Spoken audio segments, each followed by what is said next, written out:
শহরের ব্যস্ত রেলওয়ে স্টেশনের এক কোণে বসে আছে সগীর, হাতে একটা নীল রঙের ডায়েরি। ডায়েরিটা পুরনো, কোনাগুলো একটু ছিঁড়ে গেছে। সগীর প্রতি বছর এই নির্দিষ্ট দিনটিতে এখানে আসে, ঠিক বিকেল 5:42 ট্রেনের অপেক্ষায়। 5 বছর আগে এই স্টেশনেই শেষবার নীলিমাকে দেখেছিল সে। স্মৃতির শুরু। নীলিমা আর সগীরের প্রেমটা ছিল একদম সাধারণ কিন্তু গভীর। নীলিমা ভালোবাসত কবিতা লিখতে, আর সগীর ভালোবাসত নীলিমার কবিতা শুনতে। নীলিমা সবসময় বলতো, অয়ন, যদি কোনদিন আমরা আলাদা হয়ে যাই, তুমি কি আমাকে খুঁজবে? সগীর হাসত, বলতো, আলাদা হওয়ার সুযোগই দেব না তোমাকে। কিন্তু জীবন সবসময় আমাদের পরিকল্পনা মেনে চলে না। নীলিমার বাবা ছিলেন সরকারি আমলা।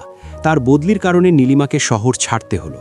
সেদিন এই স্টেশনে দাঁড়িয়ে নীলিমা অয়নের হাতে এই নীল ডায়েরিটা তুলে দিয়েছিল। বলেছিল, এতে আমার সব না বলা কথা আছে, যেদিন খুব একা লাগবে সেদিন পড়ো। সেই শেষ বিকেল, ট্রেন ছাড়ার বাঁশি বাজল। নীলিমা ট্রেনের দরজায় দাঁড়িয়ে কাঁদছিল। অয়ন ট্রেনের সাথে সাথে দৌড়াচ্ছিল।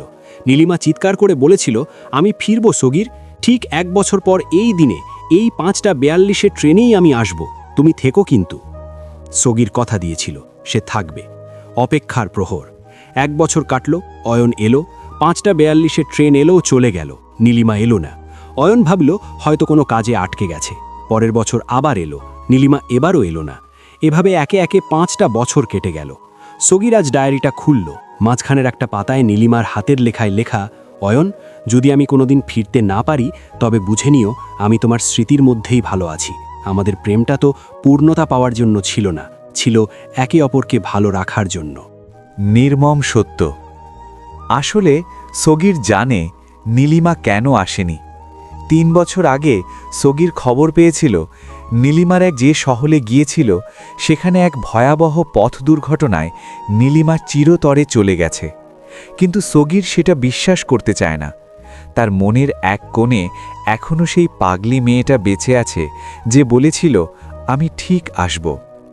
স্টেশনের মাইকে ঘোষণা হলো 5:42 আপ ট্রেনটি 2 নম্বর প্ল্যাটফর্মে আসছে। সগীর উঠে দাঁড়ালো। ট্রেন এলো। শত শত মানুষ নামল। কেউ প্রিয়জনকে জড়িয়ে ধরল, কেউ হাসি মুখে বাড়ি ফিরল। সগীর ভিড়ের মাঝে নীলিমাকে খুঁজল। কিছুক্ষণ পর ট্রেনটা হুইসেল দিয়ে চলে গেল।